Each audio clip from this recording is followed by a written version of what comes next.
ദേ ഞാൻ ഈ കാണിക്കുന്ന പ്രോപ്പർട്ടി കണ്ടാലുണ്ടല്ലോ അടുത്ത നിമിഷം വണ്ടി എടുത്ത് നേരെ ഇങ്ങോട്ട് പുറപ്പെടും.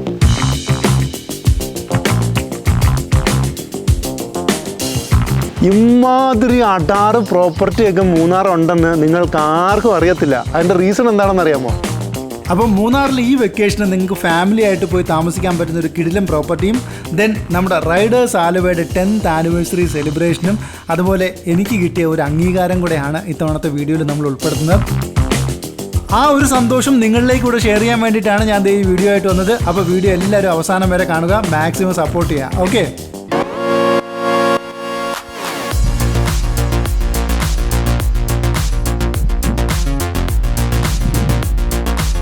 നല്ല സൗഹൃദങ്ങൾ നല്ല യാത്രകൾ സമ്മാനിക്കുമെന്നാണ് കേട്ടോ.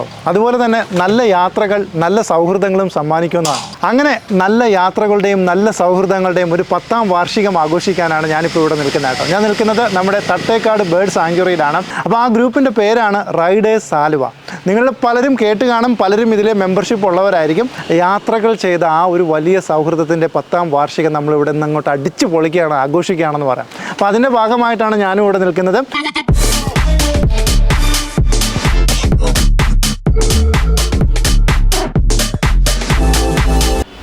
Welcome to budgies cottage. ഈ ബഡ്ജീസ് കോട്ടേജ് എന്ന് പറയുന്ന നമ്മുടെ ഈ റിസോർട്ടിലാണ് ഇവരുടെ ഒരു 10ാം വാർഷികം നമ്മളെല്ലാവരും കൂടെ ചേർന്ന് അങ്ങോട്ട് ആഘോഷിക്കാൻ പോകുന്നത്. നമുക്കിതിലെ ഓരോ മെമ്പേഴ്സിനെയൊക്കെ നമുക്ക് പരിചയപ്പെടാം. യാത്രകളെ ഇഷ്ടപ്പെടുന്ന ഒരുപാട് ആൾക്കാരുണ്ട്. ഹായ് സക്കീർ. ഹായ്, എന്താണ് വിശേഷം? നല്ല വിശേഷങ്ങൾ. സുഖമായിട്ടിരിക്കുന്നു? സുഖം. ആണോ? നമ്മളുടെ കൂട്ടത്തിൽ നിന്ന് വളർന്ന് ഇത്രയും വലിയൊരു നിലയിലേക്ക് എത്തിയ ആളാണ് ശബരി. നിങ്ങൾ വീഡിയോസ് ചെയ്യാൻ തുടങ്ങി, നിങ്ങളുടെ വീഡിയോസിന് വ്യൂസായി, നിങ്ങളുടെ വീഡിയോസ് കാണാൻ ആൾക്കാരായി. അപ്പോൾ അതിൽ നിന്ന് ഇപ്പോൾ ഏറ്റവും എല്ലാവരും ഇഷ്ടപ്പെടുന്ന ഒരു വ്ളോഗറായി ശബരി മാറിക്കഴിഞ്ഞു. അതുകൊണ്ടാണ് താങ്കളെ തന്നെ ഞങ്ങൾ സ്പെഷ്യൽ ഗസ്റ്റ് ആയിട്ട് ഇൻവൈറ്റ് ചെയ്യാൻ കാരണം. Okay, thank you. എൻ്റെ പേര് ശരത് അപ്പാപ്പ.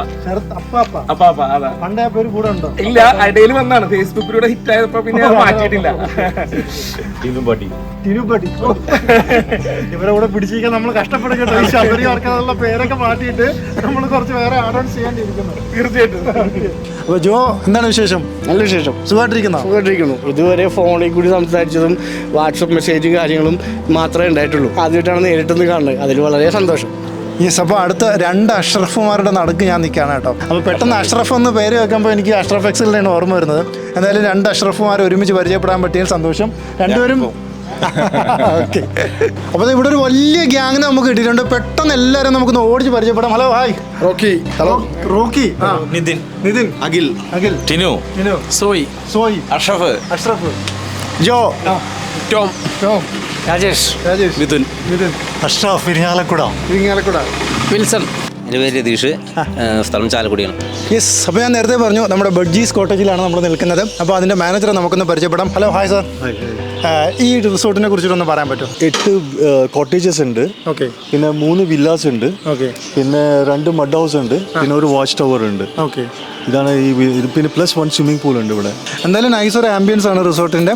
അപ്പോൾ നിങ്ങൾക്ക് ഫാമിലി ആയിട്ടൊക്കെ വരാനോ അത് ബേർഡ് വാച്ചിങ്ങിനൊക്കെ ഇൻട്രസ്റ്റ് ഉള്ളവർക്ക് വരാൻ പറ്റിയൊരു പ്രോപ്പർട്ടിയാണ് കേട്ടോ.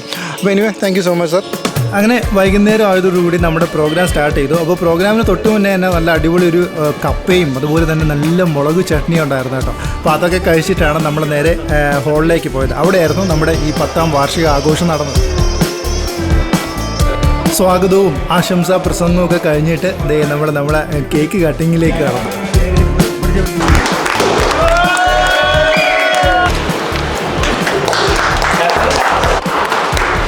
അങ്ങനെ റൈഡേഴ്സ് ആലുവയുടെ 10ാം വാർഷികം നമ്മൾ അടിപൊളിയായിട്ട് ആഘോഷിച്ചു. അതൊക്കെ കഴിഞ്ഞപ്പോഴാണ് ആ സസ്പെൻസ് അവർ പൊട്ടിച്ചേട്ടോ. ഒരു യാത്രികൻ എന്ന നിലയിൽ എന്നെ ആദരിക്കുകയും ഒപ്പം അവരുടെ ഏറ്റവും നല്ല ട്രാവൽ വ്ളോഗർ എന്നുള്ള ഒരു ബഹുമതി എനിക്ക് നൽകുകയും ചെയ്ത കേട്ടോ. അതിൽ വളരെയധികം സന്തോഷം. പ്രത്യേകിച്ച് റൈഡേഴ്സ് ആലുവയുടെ ഹൃദയത്തിൻ്റെ ഭാഷയിൽ നന്ദി രേഖപ്പെടുത്തുകയാണ്. നിങ്ങളതിനെ എന്നെ സെലക്ട് ചെയ്തതിന്.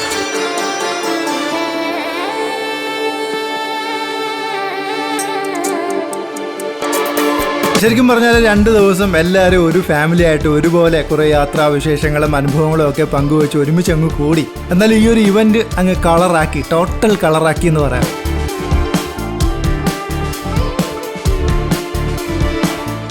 യെസ്. അപ്പോൾ നമുക്ക് നല്ലൊരു അവാർഡൊക്കെ കിട്ടി. നല്ലൊരു ഫംഗ്ഷനായിരുന്നു, അടിച്ചു പൊളിച്ചു. അപ്പോൾ ഞാൻ വിചാരിച്ചു നിങ്ങൾക്കൊരു കിടിലൻ സർപ്രൈസ് തരാമെന്ന് വിചാരിച്ചു. അതായത് ഒരു കിടിലൻ സ്ഥലത്തേക്ക് നിങ്ങളെ കൂട്ടിക്കൊണ്ട് പോകാമെന്ന് വിചാരിച്ചു. മൂന്നാറിൽ ഇന്ന് വരെ നിങ്ങൾ കാണാത്ത ഒരു അടിപൊളി സ്ഥലത്തേക്ക്. ഇതുവരെ നിങ്ങൾ ഈ സ്ഥലം കണ്ടിട്ടില്ല, പോയി കാണേണ്ട ഒരു സ്ഥലം തന്നെയാണ്. ഞാനും ഫസ്റ്റ് ടൈമാണ് പോകുന്നത് കേട്ടോ. അപ്പോൾ കുറേ കാലം കൊണ്ട് മനസ്സിലിങ്ങനെ കൊതിച്ച് നിൽക്കുന്ന ഒരു സ്ഥലമാണ്. അപ്പോൾ ആ സ്ഥലത്തേക്കാണ് ഇത്തവണ നിങ്ങളെ കൂട്ടിക്കൊണ്ട് പോകുന്നത്. പൊളിയാണ്. അപ്പോൾ ഇന്ന് നൈറ്റ് നമ്മൾ അവിടെയാണ് സ്റ്റേ ചെയ്യാൻ പോകുന്നത്. അപ്പോൾ നമുക്ക് പതുക്കെ അങ്ങോട്ട് ചലിച്ചാലോ? ഓക്കെ.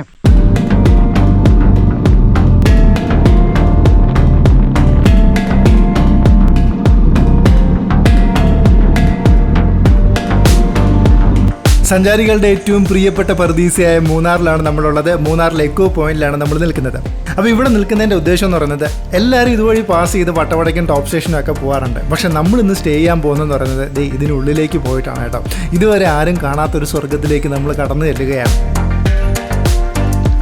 അപ്പോൾ ഇവിടെ നിന്ന് നമുക്കിനി ഇതേ ഒരു റൈറ്റ് ടേൺ എടുക്കാനുണ്ട്. ചെറിയ റോഡാണ്. പലപ്പോഴും പലരും ഇതുവഴി പോയപ്പോൾ ശ്രദ്ധിച്ച് കാണത്തില്ല ഇതുവഴി ഒരു റോഡ് ഉണ്ടോ എന്ന് പോലും ആദ്യമായിട്ടായിരിക്കും പലരും കേൾക്കുന്നത്. അപ്പോൾ ഈ റോഡ് വഴിയാണ് നമ്മൾ പോകേണ്ടത്. അപ്പോൾ ഇവിടെ ഒരു ചെക്ക് പോസ്റ്റ് ഉണ്ട്. ഈ ചെക്ക് പോസ്റ്റിൽ കറക്റ്റായിട്ട് നമ്മൾ വഴി ചോദിക്കണം കേട്ടോ. വളരെ ഡീസൻ്റായിട്ട് അദ്ദേഹം വഴി പറഞ്ഞു തരും. ആകെ 2 ഡീവിയേഷനേ ഉള്ളൂ. അതനുസരിച്ചിട്ട് വേണം നമുക്ക് മുന്നോട്ട് പോകാനായിട്ട്. ഏകദേശം ഒരു 6 കിലോമീറ്ററാണ് നമുക്ക് മെയിൻ റോഡിൽ നിന്ന് നമ്മൾ സ്റ്റേ ചെയ്യുന്ന സ്ഥലത്തേക്ക് വരുന്നത്. ഇനി ചെക്ക് പോസ്റ്റ് എന്ന് കേൾക്കുമ്പോൾ ആരും പേടിക്കണ്ട, ഇത് ഫോറസ്റ്റിൻ്റെ ചെക്ക് പോസ്റ്റ് ഒന്നുമല്ല, നമ്മുടെ കമ്പനിയുടെ ചെക്ക് പോസ്റ്റാണ്. നമ്മൾ ടി എസ്റ്റേറ്റിനുള്ളിലാണല്ലോ താമസിക്കുന്നത്. അപ്പോൾ അവരുടെ കമ്പനിയുടെ ചെക്ക് പോസ്റ്റാണ്.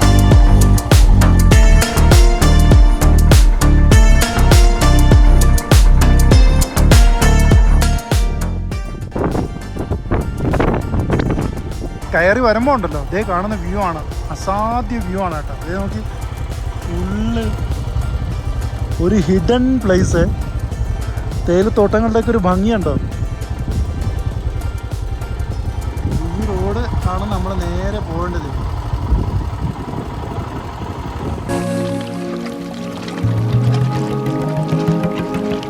ചില ഇടങ്ങളുണ്ട് നമ്മൾ സ്വപ്നങ്ങളിൽ കാണുന്ന ഇടങ്ങൾ. അത്തരം ഇടങ്ങൾ നമ്മൾ ലൈഫിൽ ഇന്ന് വരെ കണ്ടു കാണത്തില്ല. അത്തരത്തിലുള്ളൊരു സ്ഥലത്തേക്കാണ് ഞാൻ ദേ കൂട്ടിക്കൊണ്ട് പോകുന്നത്. നമ്മൾ പഴയ മുത്തശ്ശി കഥകളിലൊക്കെ ഇങ്ങനെ കേട്ടിട്ടുണ്ടല്ലേ, അങ്ങ് ദൂരെ ദൂരെ ഏതോ ഒരു മലയ്ക്കപ്പുറത്ത് ഒരു മലയുടെ മുകളിൽ ഇങ്ങനെ ഒറ്റയ്ക്ക് ഇരിക്കുന്ന ഒരു ബംഗ്ലാവ്. ആ ബംഗ്ലാവിലേക്ക് ഒരു ബൈക്ക് ഓടിച്ചു വരുന്ന ചെറുപ്പക്കാരൻ. അതാണ് ശരിക്കും പറഞ്ഞാൽ എൻ്റെ മനസ്സിലേക്ക് കടന്നു വന്നത് കേട്ടോ. ഇത്രയും മനോഹരമായിട്ടുള്ളൊരു സ്ഥലത്ത് ഇത്രയും മനോഹരമായിട്ടുള്ളൊരു ബംഗ്ലാവൊക്കെ കാണാതെ നമ്മൾ വെറുതെ വീട്ടിൽ ഇരുന്നിട്ട് എന്ത് കാര്യം? ഇതൊക്കെ കാണാനും ആസ്വദിക്കാനും കൂടിയാണ് നമ്മുടെ ലൈഫ്. ഇതൊരു ഡെസ്റ്റിനേഷൻ അല്ല, ഇതൊരു ഫീലാണ്. ആ ഫീൽ ഉൾക്കൊള്ളാൻ സാധിക്കുന്നവർക്ക് ഇത് ശരിക്കും ഒരു സ്വർഗ്ഗതുല്യമായിരിക്കും. മൂന്നാറിൽ ഇത്രയും അടിപൊളി പ്ലേസുകളൊക്കെ ഉണ്ടോയെന്നായിരിക്കും പലരും ചിന്തിക്കുന്നത് അല്ലേ. ഇതൊക്കെ ഇത്രയും കാലം നമ്മൾ എന്താ കാണാതിരിക്കുന്നതെന്നായിരിക്കും വേറെ പലരും ചിന്തിക്കുന്നത്. യെസ്, അപ്പോൾ മൂന്നാറിലെ ഏറ്റവും അതിമനോഹരമായിട്ടുള്ള ഒരു ലൊക്കേഷനിലാണ് നമ്മൾ നിൽക്കുന്നത്. ഈ ലൊക്കേഷൻ്റെ പേരാണ് അരുവിക്കാട്. അതായത് അരുവിക്കാടിലെ അരുവിക്കാട് ബംഗ്ലാവിലാണ് നമ്മളിന്ന് സ്റ്റേ ചെയ്യാൻ പോകുന്നത്. ഇത് കണ്ടല്ലോ, ഞാൻ ഇനി പറയണ്ടല്ലോ, വാക്കുകൾക്കൊക്കെ അതീതമാണെന്ന് പറയാം. അപ്പോൾ അരുവിക്കാട് ഈസ്റ്റ് ബംഗ്ലാവാണിത്. അരുവിക്കാട് എസ്റ്റേറ്റിലെ ഈസ്റ്റ് ഡിവിഷനാണിത്. പ്രവാസികളൊക്കെ നമ്മളെ വീഡിയോ ഒരുപാട് പേര് കാണുന്നവരുണ്ട്. അപ്പോൾ അവരൊക്കെ അടുത്ത വെക്കേഷന് ഇപ്പോഴേ പ്ലാൻ ചെയ്തിട്ടോ ബുക്ക് ചെയ്തിട്ടോ ഇത്രയും നല്ലൊരു ഡെസ്റ്റിനേഷനിൽ ഫാമിലി ആയിട്ടൊക്കെ വന്ന് 2 ദിവസം സ്റ്റേ ചെയ്തോ. ഓക്കെ, ഇവിടെ എത്തിയപ്പോൾ ഫസ്റ്റിലെ എൻ്റെ മനസ്സിലുടക്കിയത് അതിഥി വന്നിട്ടുണ്ടെന്ന് വിളിച്ചു പറയുന്ന ഒരു പക്ഷിയാണ്. വല്ലാത്തൊരു ഫ്രെയിമായിരുന്നു അത്. ആകാശത്തിലേക്ക് ഇങ്ങനെ തള്ളി നിൽക്കുന്ന ഒരു ഒറ്റ ശിഖരം, അതിൻ്റെ മുകളിലിരുന്ന് ആരോ വന്നിട്ടുണ്ടെന്ന് വിളിച്ചു പറയുന്ന ഒരു പക്ഷി. ഒരു രക്ഷയില്ലാത്ത കാഴ്ച കേട്ടോ. ഈ ബംഗ്ലാവ് ഇരിക്കുന്ന സ്ഥലവും അതുപോലെ തന്നെ കാറ്റും പൂക്കളും തേയിലത്തോട്ടവും ആകാശവും കാടും എല്ലാം കൂടെ സംഗമിക്കുന്ന ഒരു സ്ഥലം കേട്ടോ. അതാണ് ശരിക്കും അരുവിക്കാട് ബംഗ്ലാവ് എന്ന് പറയുന്നത്. 1931 ഈ ബംഗ്ലാവ് പണി കഴിപ്പിച്ചിരിക്കുന്നത്. അതുപോലെ ഇവിടെ ഓരോ കെട്ടിടങ്ങൾക്ക് ഓരോ നമ്പർ കൊടുത്തിട്ടുണ്ട്. അപ്പോൾ ഈ കെട്ടിടത്തിൻ്റെ നമ്പറാണ് 4004. ഇനി ഇതിൻ്റെ തൊട്ടടുത്ത് തന്നെ കാർ പോർച്ച് ഉണ്ട്. അപ്പോൾ ഈ കാർ പോർച്ച് 1937 കേട്ടോ. 1937 ഇത് പണി കഴിപ്പിച്ചിരിക്കുന്നത്. അതുപോലെ ഈ ബിൽഡിങ്ങിനും കണ്ടോ 9007, ഇതാണ് ഈ ബിൽഡിങ്ങിൻ്റെ നമ്പർ. ഈ ഇത്തരം ബ്രിട്ടീഷ് ബംഗ്ലാവുകളുടെ ഒരു പ്രത്യേകത എന്താണെന്ന് അറിയാമോ? അത് പണ്ട് ഇളയരാജ പറഞ്ഞൊരു കാര്യമാണ് എൻ്റെ മനസ്സിലേക്ക് കടന്നു വരുന്നത് കേട്ടോ. എൻ്റെ പാട്ടെന്ന് പറയുന്നത് പഴയതാണ്, പക്ഷേ അത് കേൾക്കുന്നതൊക്കെ എന്നും പുതുസാണെന്നാണ്. കറക്റ്റ് അല്ലേ? ഇളയരാജയുടെ പാട്ട് എത്ര വർഷം കഴിഞ്ഞാലും അത് കേൾക്കാൻ എന്നും പുതിയതാണല്ലേ. അതുപോലെയാണ് ഇത് ഇത്തരം ബ്രിട്ടീഷ് ബംഗ്ലാവുകളുടെ ഒരു കാര്യം. ബംഗ്ലാവ് പഴയതാണ്, പക്ഷെ കാഴ്ചയ്ക്കെന്നും പുതിയതാണ്. എത്ര വർഷങ്ങൾ കഴിഞ്ഞാലും അല്ലേ, 100 വർഷം കഴിഞ്ഞിട്ട് നമ്മളിത് കാണുമ്പോഴും ഇതിന് പുതുമ നൽകാൻ സാധിക്കുന്നു എന്നുള്ളതാണ്. അത് ബ്രിട്ടീഷുകാരെ നമ്മൾ എടുത്തു പറയേണ്ട ഒരു കാര്യമാണ് കേട്ടോ. കാരണം കാലത്തെ അതിജീവിക്കുന്ന ഒരു രൂപകൽപ്പനയാണ് അവരിതിന് നൽകിയിരിക്കുന്നത്.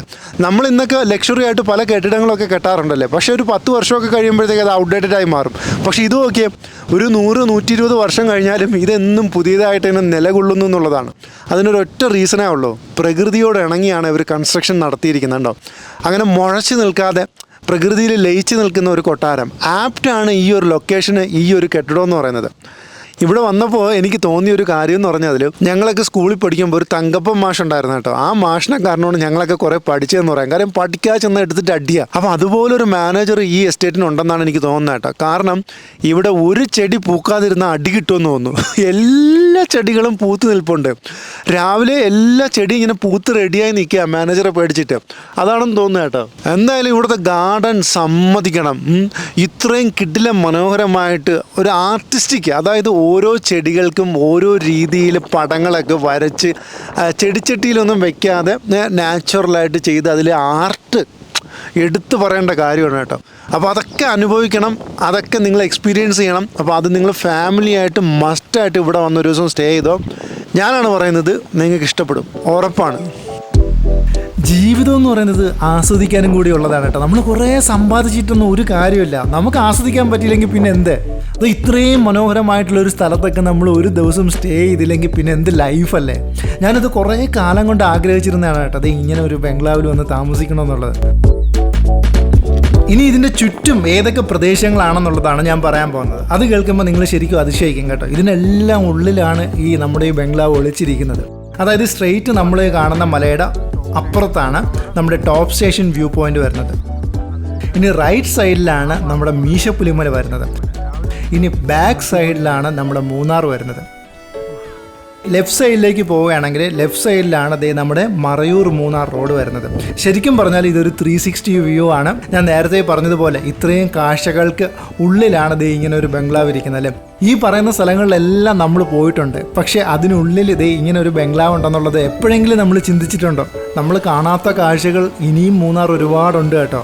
ഇതെല്ലാം നമ്മുടെ ടാറ്റയുടെ കയ്യിലിരുന്നുകൊണ്ടാണ് ദേ ഇപ്പോഴും ഇത്രയും മനോഹരമായിട്ട് ഇരിക്കുന്നത്. ഇല്ലെങ്കിൽ ഇവിടെയൊക്കെ കെട്ടിടങ്ങളും മറ്റൊക്കെ വന്ന് നശിച്ചു പോയാൽ. ഇത് ഇടി വീണ ഒരു മരമാണ്. മരം ബാക്കി മൊത്തം കത്തിപ്പോയി. ഇതേ ഇപ്പം മണ്ടയില്ലാത്ത ഒരു മരമാണിത്. പക്ഷേ ഈ ഒരു ആംബിയൻസിൽ ഇത് അടിപൊളിയായിട്ടുണ്ട്. ഇപ്പോൾ നമ്മളിപ്പോൾ നിൽക്കുന്നത് എത്ര ഹൈറ്റിലാണെന്ന് ചോദിച്ചാൽ ദേ 5961 ഫീറ്റിലാണ് നമ്മൾ നിൽക്കുന്നത് കേട്ടോ, എബോവ് സീ ലെവല്. അതുകൊണ്ട് തന്നെ അത്യാവശ്യം നല്ല തണുപ്പുള്ളൊരു ക്ലൈമറ്റാണ്. നാടെങ്ങും ചുട്ടു പൊള്ളുമ്പോഴും ദേ ഇവിടെ അത്യാവശ്യം നല്ല തണുപ്പാണെന്ന് തന്നെ പറയേണ്ടി വരും. യാത്രയെക്കുറിച്ച് പറയുമ്പോൾ വർഷങ്ങളുടെ ഒരു ചരിത്രം ഞാൻ പറഞ്ഞുതരാം കേട്ടോ. അതായത് വർഷങ്ങൾക്ക് മുന്നേ നമ്മുടെ SK പൊറ്റക്കാട് ട്രാവൽ ചെയ്ത് യൂറോപ്പിൽ ചെന്നിറങ്ങി. അപ്പോൾ അവിടെ കണ്ട ഒരു ജമൈക്കക്കാരി ഇദ്ദേഹത്തിൻ്റെ അടുത്ത് ചോദിച്ചു, എവിടെ നിന്നാണ് വരുന്നതെന്നൊക്കെ വിശേഷങ്ങളൊക്കെ ചോദിച്ചു. അപ്പോൾ ഇദ്ദേഹം പറഞ്ഞു, ഞാനിങ്ങനെ കോഴിക്കോടിലെ പുതിയറ എന്ന് പറയുന്ന സ്ഥലത്തു നിന്നാണ് വരുന്നതെന്ന് പറഞ്ഞു. ഉടനെ ജമൈക്കക്കാരി തിരിച്ചു ചോദിച്ചൊരു ക്വസ്റ്റ്യൻ എന്ന് പറയുന്നത്, oh so you are the prince of Puthiyara. മനസ്സിലായോ? അതായത് അന്നത്തെ കാലത്ത് ഈ യാത്ര ചെയ്തിരുന്നതെന്ന് പറയുന്നത് രാജാക്കന്മാരൊക്കെ മാത്രമായിരുന്നു കേട്ടോ. അപ്പോൾ ആ ഒരു കാലഘട്ടത്തിൽ നിന്ന് ഇന്ന് നമ്മൾ എവിടെ എത്തി നിൽക്കുന്നു എന്നുള്ളതാണല്ലേ. ഒരു കാലത്ത് രാജാക്കന്മാരും വലിയ വലിയ ബ്രിട്ടീഷ് ഓഫീസേഴ്സും മാത്രം യാത്ര ചെയ്തിരുന്ന ആ യാത്ര ഇന്ന് പടിയിറങ്ങി നമ്മളടുത്തേക്ക് വന്നിരിക്കുകയാണ്. ഏതൊരു സാധാരണക്കാരനും ഇന്ന് യാത്ര ചെയ്യാൻ പറ്റും. അപ്പോൾ എനിക്കതിൽ ഏറ്റവും സന്തോഷമുള്ളൊരു കാര്യം, അല്ലെങ്കിൽ അതിൽ ഏറ്റവും കൂടുതൽ സന്തോഷിക്കുന്നത് ഞാനാണെന്ന് പറയാം. കാരണം വർഷങ്ങൾക്ക് മുന്നേ എൻ്റെ മനസ്സിൽ ഒരേ ഒരു ആഗ്രഹം മാത്രമേ ഉണ്ടായിരുന്നുള്ളൂ. ഏതൊരു സാധാരണക്കാരനും ട്രാവൽ ചെയ്യിപ്പിക്കണം എന്നൊരു ആഗ്രഹത്തോടു കൂടിയാണ് ഞാൻ ഇറങ്ങി തിരിച്ചത്. വലിയ മുതൽ മുടക്കൊന്നുമില്ലാതെ ചെറിയ ബഡ്ജറ്റിൽ യാത്ര ചെയ്യാൻ പ്രേരിപ്പിക്കുക.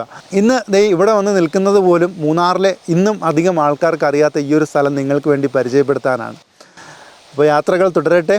എല്ലാവരും അടിപൊളിയായിട്ട് യാത്ര ചെയ്യുക. യാത്ര ചെയ്യുമ്പോഴാണ് നമ്മുടെ മനസ്സ് വലുതാവുന്നത്, നമ്മുടെ ലോകം കാണുന്നത്. യെസ്, അപ്പോൾ ഇതാണ് നമ്മളിന്ന് സ്റ്റേ ചെയ്യാൻ പോകുന്ന ബംഗ്ലാവ്. അപ്പോൾ ജസ്റ്റ് ബംഗ്ലാവിനുള്ളിലെ കാഴ്ചകൾ ഞാനൊന്ന് കാണിച്ചു തരാം. ഞാൻ ഒരു റൗണ്ട് കയറി ഒന്ന് കിടന്നിട്ടൊക്കെയാണ് ഇറങ്ങിയത് കേട്ടോ. ദേ കയറി വരുമ്പോൾ തന്നെ ഫസ്റ്റ് ഇവിടെ ഒരു വലിയ ഹോളാണ് കാണാൻ പറ്റുന്നത്. പഴയ ഫയർ പ്ലേസ് ഒക്കെ ഉണ്ട്. പണ്ട് ബ്രിട്ടീഷുകാരൊക്കെ താമസിച്ചിരുന്ന സമയം നമുക്കറിയാമല്ലോ. അന്നത്തെ കാലത്തൊന്നും തണുപ്പൊന്നും സഹിക്കാൻ പറ്റത്തില്ല. അപ്പോൾ ഫയർ പ്ലേസ് ഒക്കെ ഉണ്ട്. ഇതൊരു വലിയ ഡൈനിങ് ഹാളും. യെസ്, ദേ ഇവിടെ നമുക്ക് കയറി വരുമ്പോൾ അതിവിശാലമായിട്ട്, അയ്യോ, ഈ കൺസ്ട്രക്ഷൻ്റെ ഏറ്റവും വലിയൊരു ഭംഗി എന്താണെന്ന് വെച്ചാൽ, ഞാൻ എപ്പോഴും പറയും എല്ലാ ബ്രിട്ടീഷ് ബംഗ്ലാവിലും അവരുടെ കൺസ്ട്രക്ഷൻ നിങ്ങൾ നോക്കിയാൽ മനസ്സിലാവുന്നതെന്ന് വെച്ചാൽ, ഇതേ കണ്ടോ, ഫുള്ള് വെട്ടവും വായുവും കയറാൻ പറ്റുന്ന രീതിയിലായിരിക്കും കൺസ്ട്രക്ഷൻ. അപ്പോൾ അതുകൊണ്ട് തന്നെ അതിവിശാലമായിട്ടുള്ള റൂമുകളാണ്. സോ നമുക്ക് ഇവിടേക്ക് കയറുമ്പോൾ നമ്മുടെ മനസ്സും കുറച്ച് വലുതായിട്ട് തോന്നും കേട്ടോ. ഇടുങ്ങിയ റൂമുകളിൽ കയറുമ്പോൾ നമുക്ക് ഭയങ്കര ഒരു അസ്വസ്ഥതയായിരിക്കും. മറിച്ച് ഇത്തരം സ്പേഷ്യസ് ആകുമ്പോഴത്തേക്കും അടിപൊളിയാണ്. ഇവിടെ എല്ലാ റൂമിലും ഫയർ പ്ലേസ് ഉണ്ട് കേട്ടോ.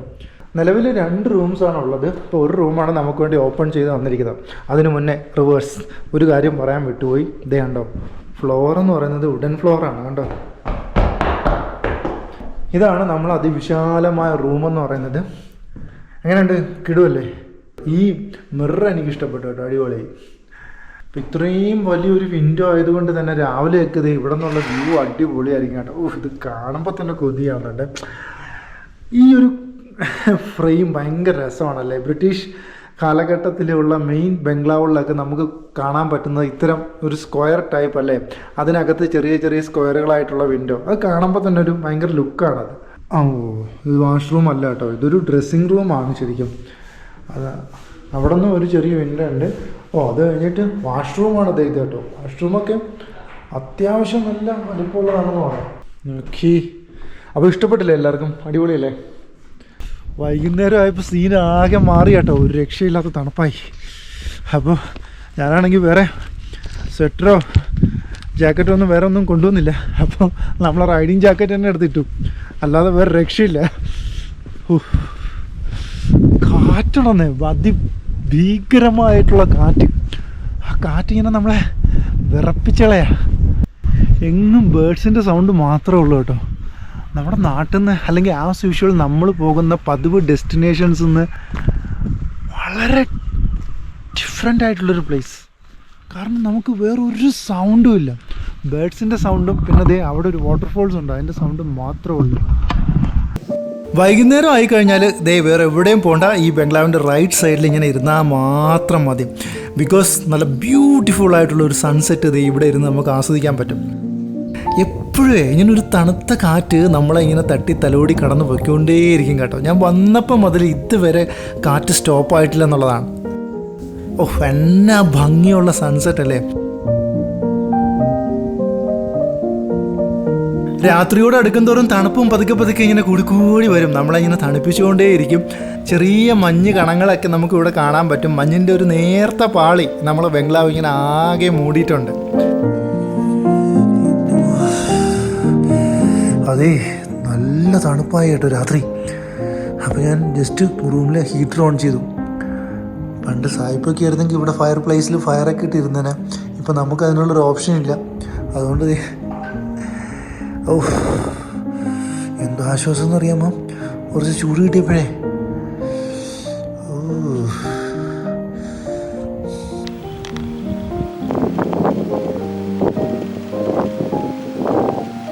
അപ്പോൾ ഇത്രയും നേരം നിങ്ങൾ കാത്തിരുന്നത് ആ ഒരു നിമിഷത്തിന് വേണ്ടിയിട്ടാണ്. ഇവിടെ എങ്ങനെ വന്ന് സ്റ്റേ ചെയ്യാം. യെസ്, നമ്മുടെ വോയെ ഹോംസ് ആണ് ഇപ്പോൾ ഇതിൻ്റെ ബുക്കിംഗ് എടുത്തിരിക്കുന്നത്. അപ്പോൾ ദേ ഈ കാണുന്ന നമ്പറിൽ വിളിച്ച് എത്രയും പെട്ടെന്ന് ബുക്ക് ചെയ്തോ, ഇവിടെ വന്ന് താമസിച്ചോ. വേർത്താണ്, അടിപൊളിയാണ്, കിഡ് ഫീലാണ്, ഒരു ഡിഫറെൻറ്റ് എക്സ്പീരിയൻസ് ആയിരിക്കും. എന്തായാലും ഇവിടേക്ക് എന്നെ ക്ഷണിച്ച വോയെ ഹോംസിനും അതുപോലെ തന്നെ KDHPക്കും എൻ്റെ ഹൃദയം നിറഞ്ഞ നന്ദി. അതുകൊണ്ടാണ് ഇത് ഇമാതിരി ഒരു വിഷ്വൽ ട്രീറ്റ് നമുക്ക് സാധാരണക്കാരിലേക്ക് എത്തിക്കാൻ പറ്റിയെന്ന് വേണമെങ്കിൽ പറയാം. അപ്പോൾ ഇതിൻ്റെ റേറ്റ് എന്നൊക്കെ പറയുന്നത് ഇന്ന് നമുക്ക് അഫോർഡ് ചെയ്യാൻ പറ്റുന്ന റേറ്റേ ഉള്ളൂ. അപ്പോൾ ഇനി വരുമ്പോൾ ശ്രദ്ധിക്കേണ്ട കുറച്ച് കാര്യങ്ങൾ ഞാൻ പറഞ്ഞുതരാം. വഴി ഇച്ചിരിയൊക്കെ മോശമാണ് എന്നും പറഞ്ഞ് കാറൊക്കെ വരും.